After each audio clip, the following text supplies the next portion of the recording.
So I've got myself the Hi-Fi Go Link Max. This has more power than the other USB DAC that I have.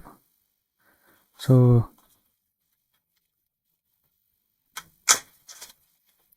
let's check this out. Just a quick video on this.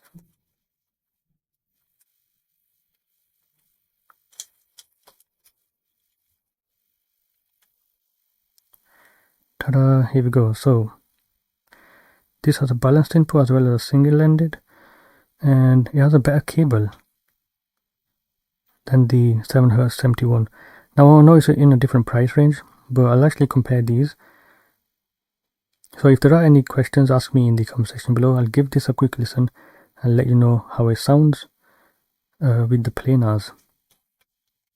Okay, so far comparing these both digital to analog converters, here's what I've found. So right now I'm using single-ended. My balanced cable is coming in, so we'll try this. But what I like most about this is just the cable is more flexible.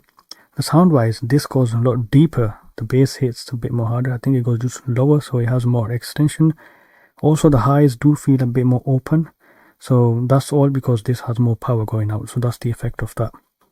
The other thing is the sound stage is just a little bit more bigger, and also the resolution is a little bit more higher. It sounds a bit more smoother. I have a feeling that's actually because this is using a Saber DAC and this is not. This is using a different one, and it's just a characteristic of the sound of the digital to analog converter.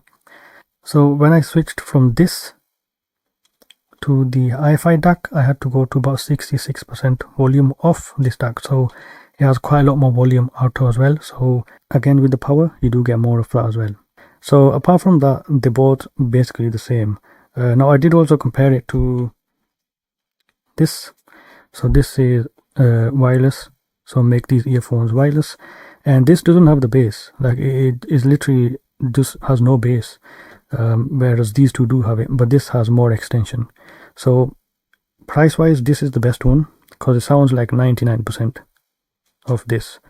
But I do have a balanced cable coming in, and I'll let you know how that sounds. I think that's gonna take it even further. But for the price, it's actually pretty good. I actually do like the sound. I do prefer it over this one. If I had to pick between the two, I'd go for this one only because the cable is much better. And I did mention this in the review of this 7Hz DAC. But also, yeah, the sound quality just is a tiny little bit better. If you do have any questions, ask me in the comments, and I'll see you guys in another video.